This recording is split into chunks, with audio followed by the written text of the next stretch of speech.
அனைவருக்கும் வணக்கம். Astro mind therapy அன்புள்ளங்கள் அனைவரையும் இந்த புதிய வீடியோவில் சந்திப்பதில் பெரும் மகிழ்ச்சி அடைகிறேன். இந்த வீடியோவோட தலைப்பு அஸ்தங்க குருவின் அதிரடி ஆட்டம் அப்படிங்கிற தலைப்பில் தான் பார்க்க போகிறோம். மீண்டும் தலைப்பை சொல்கிறேன், அஸ்தங்க குருவின் அதிரடி ஆட்டம். இப்போ இந்த குரு பகவான் வருகிற 17/7/2026 அன்று அஸ்தங்கதம் அடைகிறார். தட் இஸ் சூரியனிடம் அந்த பவரை ஒப்படைக்கிறார். தட் இஸ் சூரியன் வழியில் இவர் மங்கி விடுவார், ஒளிந்து கொள்வார். ஸோ அந்த மாதிரி எது வரைக்கும் அப்படின்னா கிட்டத்தட்ட 13/8/2026 வரைக்குமே அவர் அஸ்தங்கத கதியில் தான், அஸ்தங்கத்தில் தான் பயணிப்பார். அவருடைய முழுமையான இதை பண்ண முடியாது. சூரியன்கிட்ட தான் தன்னுடைய பவரை கொடுத்துட்றார், தன்னுடைய பலன்களை கொடுத்துட்றார். இது எப்படி இருக்கும்? இந்த ஒரு 28 நாட்கள், அப்ராக்சிமேட்டாக ஒரு 1 மந்த்துன்னு வச்சுக்கலாம். இந்த 1 மந்த்து நம்ம எப்படி பிஹேவ் பண்ணணும், என்ன மாதிரி சூழல்கள் இருக்கும், அதை தான். இப்போ குரு பகவான் அப்படின்னு எடுத்துட்டாலே அரசனுக்கே ஆலோசனை கொடுக்கக்கூடிய ஒரு கோள், மந்திரி அப்படிம்பாங்க. இவருக்கு அறிவு அதிகம் இருக்கும், அரசனுக்கு அதிகாரம் இருக்கும். அவர் எதுக்கும் கேட்டுக்குவார் மந்திரிகிட்ட, என்ன ஏதுன்னு விவரம். ஏன்னா அறிவாளி மந்திரிங்கிறப்ப. ஸோ இந்த குரு இப்போ அஸ்தங்கதம் ஆகிறப்ப உங்களுடைய அந்த அறிவு வெளிப்படாது. அறிவை வச்சுட்டு நீங்கள் ஏதாவது செஞ்சீங்கன்னா சொதப்பல் தான் வரும்.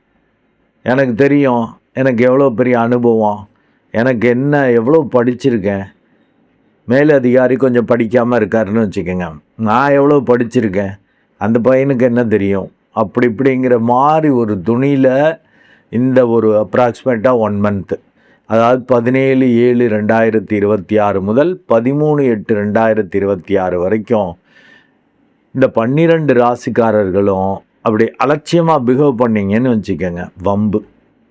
அதிகாரிகள், அதிகாரத்தில் உள்ளவர்கள், அவங்க மனோபாவம் எப்படி இருக்குன்னா, நம்ம சொல்கிறதே எல்லாரும் கேட்கணும்.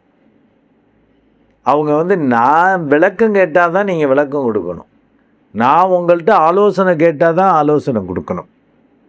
நீங்களாக பேசக்கூடாது, நான் சொல்கிறத செய்யணும். இந்த அதிகார துணின்னா அப்படி தான், டூ வாட் ஐ சே அப்படிங்கிற துணியில் தான் இருப்பார்கள்.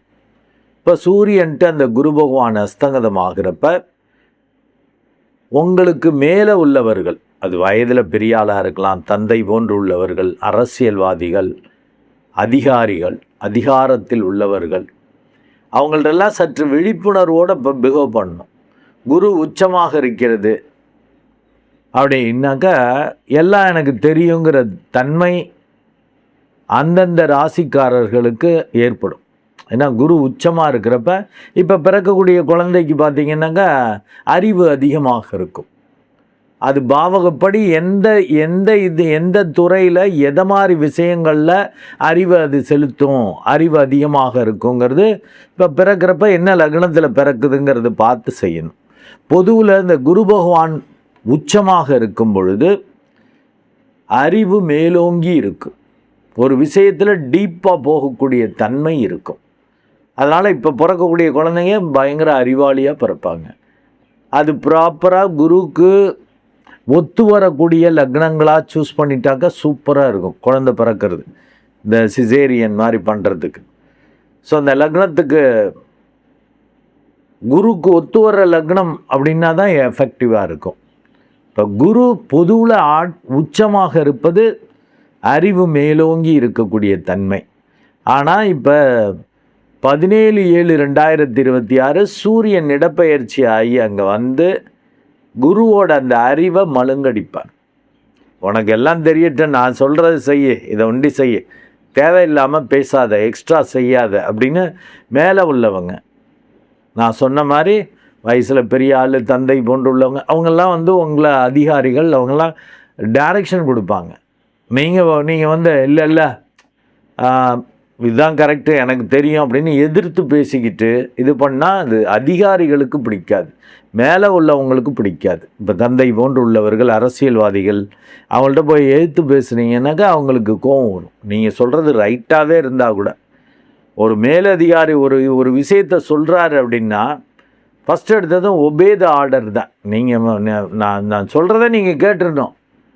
அதுக்கப்புறம் நீங்கள் அதை செய்கிறப்ப ப்ராக்டிக்கல் டிஃபிகல்ட்டிஸ் வர்றது அது இதை நீங்கள் அப்புறம் சொல்லலாம். அதில் லாஸ் ஆனாலும் பரவாயில்ல, நான் சொல்லிட்டேன்ல செய் அப்படிங்கிற மனோபாவம் தான் இந்த அதிகாரத்தில் உள்ளவர்களுக்கு இருக்கும். நீங்கள் போய் உங்கள் அறிவை காட்டி கிளாஷ் பண்ணக்கூடாது. ஏன்னா பொதுவாகவே குரு அறிவு அதிகமாக இருக்கும். சுப கோள்களுக்கு புத்தி அறிவு இதெல்லாம் தான் நல்லபடியாக வேலை பார்க்கும். அவங்க களத்தில் இறங்கி வேலை பார்க்க முடியாது. அவங்க மற்றவங்கள அந்த அறிவை வச்சுக்கிட்டு புத்தியை வச்சுட்டு வேலை வாங்குவாங்க, அவங்கள பயன்படுத்துவாங்க. இது குருவாக இருப்பதால் மேலே உள்ளவங்களுக்கும் ஆலோசனை கொடுக்கக்கூடிய தன்மை. அதுவும் அவங்களா கேட்டால் தான் இப்போ கொடுக்கணும். நீங்களா போய் வாண்டடாக சம்மன் இல்லாமல் ஆஜரானீங்கன்னா அது ஆபத்து. அந்த இதை இந்த இன்ட்ரோடக்ஷனில் நான் சொல்லிக்கிறேன். மேலே உள்ளவங்க சொல்கிறத 12 ராசிக்காரர்களும் அப்படியே அக்செப்ட் பண்ணணும். இதுதான் தெரியுமா சார்னா இப்போ கடுமையாக அக்செப்ட் பண்ணணும். உங்களுக்கு கூட இதுவரைக்கும் இருந்தவர் ப்ரொமோஷனில் போயிருப்பார், இல்லை உங்களுக்கு கீழே உள்ளவரே ப்ரொமோஷனில் இருப்பார். ஒரு ஃப்ரெண்ட்லியாக கேஷுவலாக பேசுகிறது தேவை இருக்காது.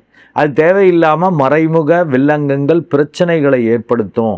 அந்த ஒரு விழிப்புணர்வை இந்த அஸ்ட்ரோமைண்ட் தெரபி அன்புள்ளங்களுக்கு கொடுத்துடணுங்கிறதுக்காகத்தான் இந்த வீடியோ. இப்போ இந்த 12 ராசிகளுக்கும் என்ன மாதிரி அறிவுறுத்தல் கொடுக்குறேன் அப்படிங்கிறத நீங்கள் கவனத்தில் வச்சுக்கணும். இப்போது சிம்ம லக்னம் அண்டு சிம்ம ராசி அன்புள்ளங்களுக்கு இந்த அஸ்தங்க குருவின் அதிரடி ஆட்டம் என்ன மாதிரி விளைவுகளை ஏற்படுத்த போது அவர்களுக்கான இந்த அறிவுறுத்தல்கள் என்ன அப்படிங்கிறதான் இப்போ இந்த வீடியோவில் பார்க்க போகிறோம். சிம்ம லக்னம் அண்டு சிம்ம ராசி அன்புள்ளங்களுக்கான அறிவுறுத்தல்கள் என்பது அதிர்ஷ்டமும் விரயமும் அலைமோதும் அப்படிங்கிற அறிவுறுத்தலை கொடுக்குறேன். மீண்டும் உங்களுக்கான அந்த அறிவுறுத்தல் அந்த தலைப்பை சொல்கிறேன். அதிர்ஷ்டமும் விரயமும் அலைமோதும். அப்போ ரெண்டுமே போட்டி போடும். அதிர்ஷ்டமும் வரும், வந்தது அப்படியே காணாம போயிடும். அந்த மாதிரி வாய்ப்புகள் இருக்குது. அதில் கொஞ்சம் கவனம் தேவை. ஏன் இதை மாதிரி உங்களுக்கு ஒரு அறிவுறுத்தல் கொடுக்குறேன் அப்படின்னா, உங்கள் லக்னாதிபதி 12ஆம் இடம் வரார். உங்கள் புத்தி பெருமைக்காக புகழுக்காக மரியாதைக்காக ஓவராக செலவு பண்ண வைக்கும். பூர்வ புண்ணியாதிபதி உச்சமாக இருக்கிறதால அதிர்ஷ்டம் வரும். ஆனால் 12ஆம் இடத்துல போய் உச்சமாகிறார். அதனால் வந்ததை காலி பண்ணி விட்டுருவார். விரய குருவாக இருக்கிறார். அதிர்ஷ்டம் கிடைக்கும், காலி ஆகிடும். நீங்கள் நல்லா மெடிடேட் பண்ணிட்டீங்கன்னா இந்த விபரீத ராஜயோகமாக தப்பிச்சுக்குவீங்க. பெரிய அளவுக்கு விரயமாகாமல் ஓரளவு சேமிக்க முடியும். ஏன்னா உங்கள் லக்னத்திலேயே கேது 7ல் ராகு இருந்து சர்ப்பதோஷத்தை கொடுத்து உங்களுக்கு ஆராய்ச்சி குணம் குழப்பத்தை கொடுத்து ஒரு மாதிரி விரக்தியை கொடுப்பார். என்ன எதுவும் சரியில்லையேன்னு குழப்பம் வந்துட்டுருக்கும். ஏன்னா லக்னாதிபதியும் 12ல் போய் மறைகிறதால மன உளைச்சல் நிம்மதி இல்லை அப்படிங்கிற மாதிரி தன்மையெல்லாம் வரும். வீக்காக ஃபீல் பண்ணுவீங்க. நல்லா மெடிடேட் பண்ணிட்டீங்கன்னாக்கா எல்லாம் அவர் பார்த்துக்குவாருன்ட்டு அட்டகாசமாக ஒர்க் பண்ண முடியும். ஏன்னா உங்களுக்கு பூர்வ பாக்கியாதிபதி உச்சமாகிறார், பூர்வ புண்ணியாதிபதி உச்சமாகிறார். பூர்வ பாக்கியாதிபதி 10ஆம் இடத்துல இருக்கார். 9க்குரியவன் 10. அப்போ தர்ம கர்மாதிபதி யோகம் ஏற்படுறதுக்கான வாய்ப்புகள் உண்டு. தன லாபத்தை கொடுக்கறதுக்கும் புதன் ஆட்சி வக்ரம்ங்கிறது உச்ச பலனை கொடுக்கும். அவரும் தன லாபத்தை கொடுக்க ரெடியாக இருக்கார். பட் மேஜர் கோள்கள்லாம் சரியில்லையே. ராகு எது சரியில்லை. பெரிய கோள்கள் 1.5 வருஷத்துக்கு ஒரு வாட்டி டிரான்ஸ்ஃபர் ஆகிறது. அண்டு 2.5 வருஷத்துக்கு ஒரு வாட்டி ஒரு ராசியை விட்டு மறு ராசிக்கு இடப்பெயர்ச்சி ஆகக்கூடிய சனி பகவானும் அஷ்டம சனியாக இருக்கிறார். குரு பகவான் வருஷத்துக்கு ஒரு வாட்டி சேஞ்ச் ஆகக்கூடிய உங்களுக்கு மிகவும் யோகத்தை பங்குதாரர்கள் வழியாக நிரந்தர பங்குகளை பெரிய அளவுக்கு நன்மையை கொடுக்கக்கூடியவர் 12ஆம் இடத்துல போய் உச்சமாகிறார். 12ல் போய் மறைகிறார். வரும் ஆனால் வராது அப்படின்னு ஆகும். கெட்ட தசாபுத்தின்னா வந்துச்சு ஆனால் ஒன்றும் இல்லை அப்படின்னு ஆகும். நல்ல தசாபுத்தியாக இருந்தால். ஸோ அந்த மாதிரி ஒரு சூழல். தன லாபத்தை கொடுக்க புதனும் இருக்கிறார். செவ்வாய் வேலை தொழில் ரீதியாக பெரிய அளவுக்கு வளர்ச்சியை கொடுப்பார். அவர் என்னதான் பாதகாதிபதியாக இருந்தாலும் 10ஆம் இடத்துல இருக்கிறப்ப சில பாதகங்கள் பிரச்சனைகள் சிக்கல்கள் இருந்தாலும் என்னமோ சொல்லுவாங்கல்ல, கீழே விழுந்தாலும் மீசையில் மண் ஓட்டல அப்படின்னு சொல்லுவாங்க இல்லைங்களா, சமாளிக்க. அந்த மாதிரி சமாளிக்கிற மாதிரி தான் அந்த செவ்வாய் பண்ணுவார். இருந்தாலும் 3-10 கூட அந்த சுக்கிரன் உங்கள் லக்னத்திலேயே இருக்கிறது பெரிய ப்ளஸ்ஸு. உங்களுக்கு அந்தஸ்து, மரியாதை அண்டு தைரியம் கண்டிப்பாக அதிகமாகும். மரியாதையும் கூடும், தைரியமும் வரும். பாடா என்ன இருந்தாலும் பரவாயில்ல, எவ்வளோ பெரிய செலவாக இருந்தாலும் பார்த்துக்கோன்னு அது மாதிரி தைரியமாக நீங்கள் இறங்குறப்ப பெரிய அளவுக்கு அதிர்ஷ்டம் வரும்.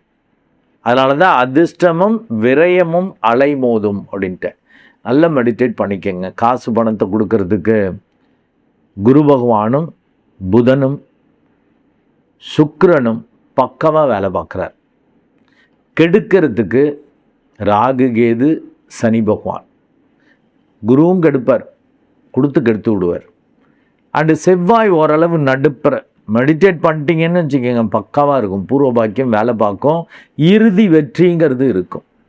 இந்த நெட் ப்ராஃபிட்டுன்னு சொல்லுவாங்கல்ல, வரவு இவ்வளவு செலவு இவ்வளவு, ஓரளவு ப்ராஃபிட் இருக்கும். இல்லாட்டி நெட்டு லாஸாக மாறிடும். அதனால் கொஞ்சம் மெடிடேட் பண்ணிக்கங்க.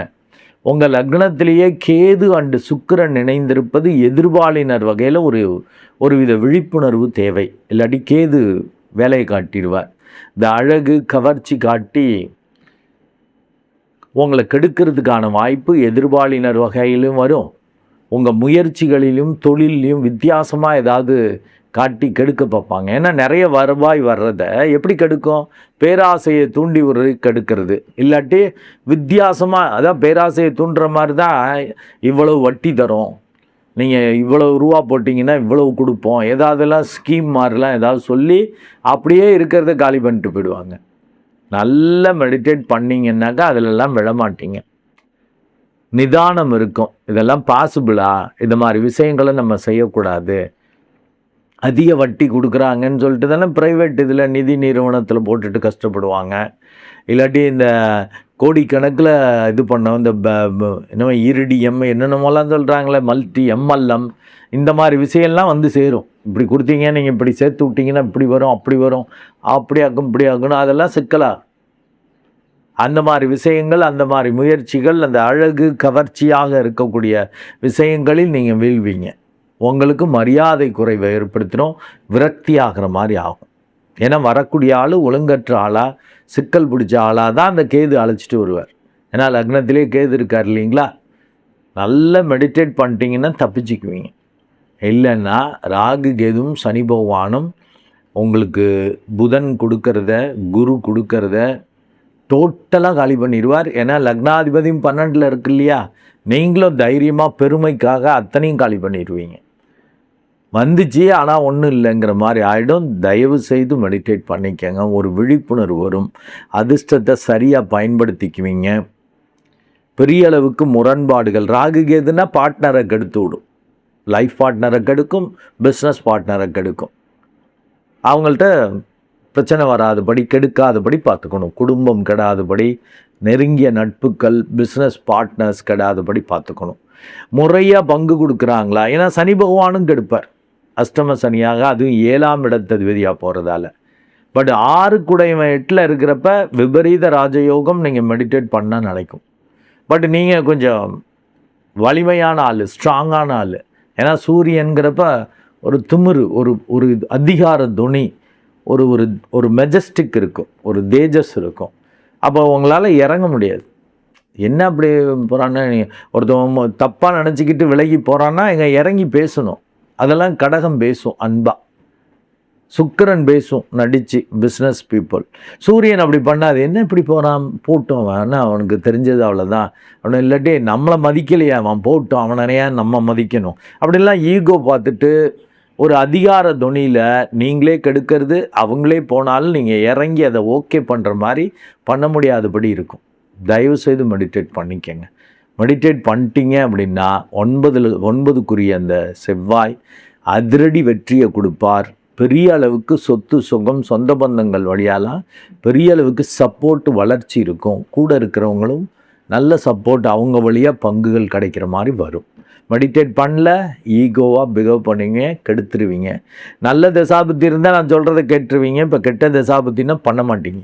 கெட்ட தசாபுத்திங்கிறப்ப தான் பண்ணணும். அதை நோட் பண்ணிக்கங்க. மெடிடேட் பண்ணாதான் நல்லது. நன்றி அன்புள்ளங்களே, மீண்டும் ஒரு நல்ல வீடியோவில் உங்களை சந்திக்கிறேன். அதுவரை உங்களிடமிருந்து வணக்கம் கூறி விடைபெறுவது உங்கள் அன்பு டாக்டர் அருட்குழந்தை ஆர் கணேசன். நன்றி, வணக்கம்.